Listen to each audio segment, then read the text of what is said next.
آداب ناظرین، قوت سماعت سے محروم دوستوں کے لیے بلیٹن میں آپ کا خیر مقدم ہے۔ جموں کشمیر میں صدراج کو ختم کر دیا گیا ہے۔ اس سلسلے میں صدر جمہوریہ نے باضابطہ طور پر نوٹیفیکیشن جاری کی ہے۔ صدراج کو منسوخ کرنے کے حوالے سے لیفٹیننٹ گورنر منوج سنہا نے سفارش کی ہے۔ انہوں نے یہ سفارش نیشنل کانفرنس کے نائب صدر عمر عبداللہ کی جانب سے نئی حکومت بنانے کا دعویٰ پیش کرنے کے بعد کی تھی۔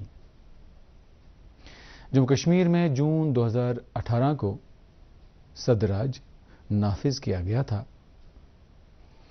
2019 میں دفعہ 370 اور 35A کے منسوخی کے بعد جموں کشمیر میں نئی حکومت عمر عبداللہ کی سربراہی میں آنے والے چند دنوں میں حلف اٹھا رہی ہے۔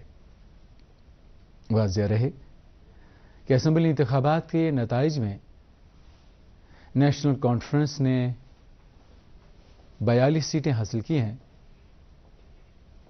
جبکہ کانگریس نے 6، بی جے پی نے 29، پی ڈی پی نے 3، Peoples Conference, C P I M, Aam Aadmi party نے ایک سیٹ حاصل کی ہے، جبکہ آزاد امیدواروں نے 7 سیٹیں جیتی ہیں۔ صدر جمہوریہ دروپدی مرمو 3 ملکوں کے دورے کے پہلے مرحلے پر الجیریا پہنچ گئی ہیں، جہاں انہیں گارڈ آف آنر پیش کیا گیا۔ صدر جمہوریہ نے الجیریا میں بھارتی باشندوں سے بھی ایک تقریب کے دوران خطاب کیا۔ صدر جمہوریہ کا یہ الجیریا کا پہلا دورہ ہے۔ اپنے دورے کے دوران صدر جمہوریہ 2 طرفہ میٹنگیں کریں گی۔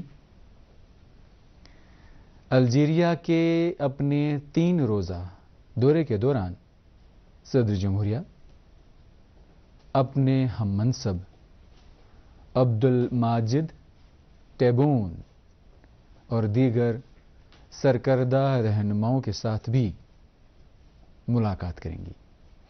دروپدی مرمو الجیریا کے ثقافتی اور تاریخی اہمیت کے حامل مقامات کا دورہ کر رہی ہیں۔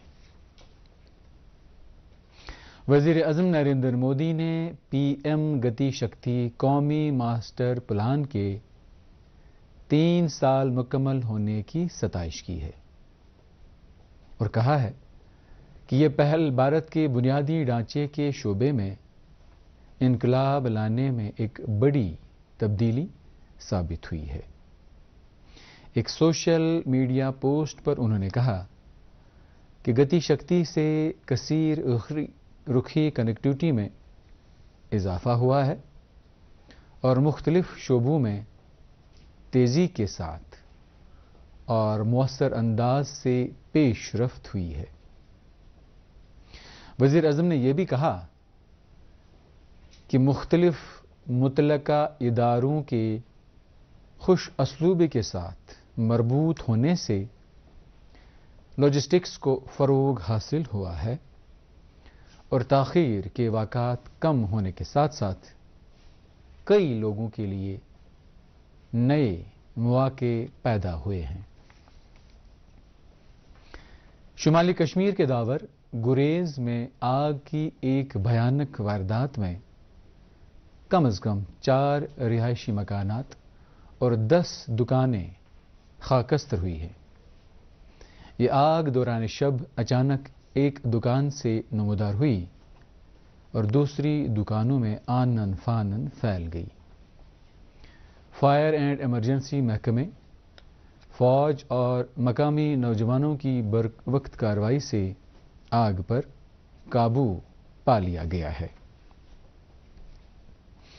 مرکزی وزیر ڈاکٹر جتیندر سنگھ نے کل بھارت درشن میں شامل جموں کشمیر کے طلباء کے ساتھ بات چیت کی۔ یہ طلباء 2023-24 کے تحت ملک کے مختلف علاقوں اور اہم مقامات کی سیر پر ہے۔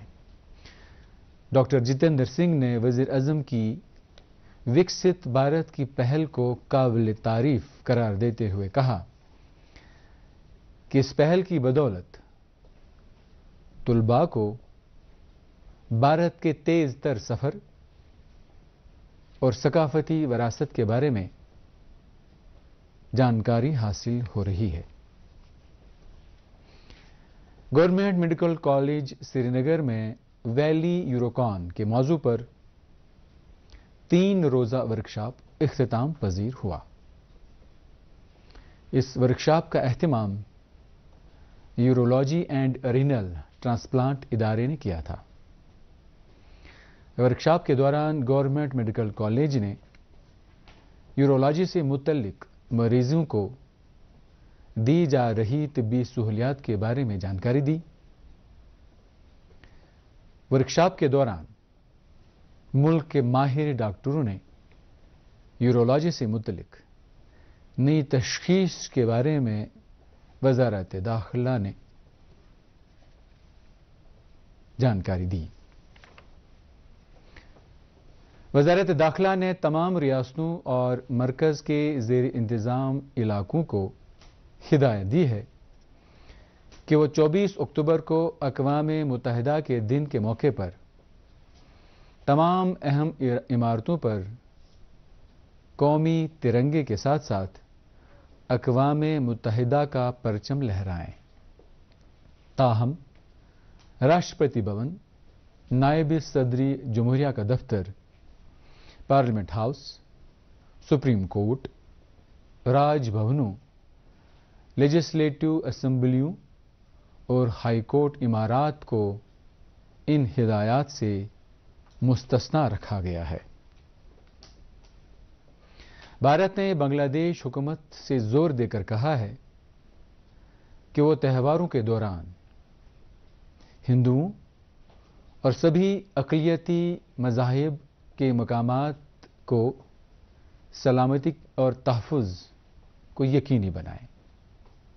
بھارت کے وزارت خارجہ نے ڈھاکہ کے ٹانٹی بازار اور پوجا منڈپ پر ہوئے اور اس کے ساتھ ساتھ ستھیرا اور جیشو ریشوری کالی مندر میں ہوئی چوری کی واردات پر فکر و تشویش کا اظہار کیا ہے۔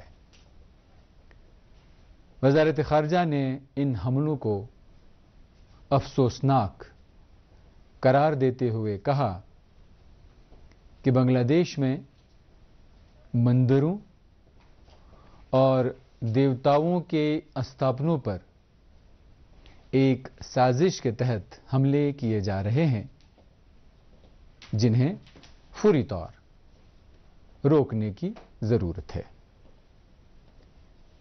اس کے ساتھ ہی یہ خبر نامہ یہیں پہ اختتام پذیر ہوتا ہے۔ اجازت دیجیے، خدا حافظ۔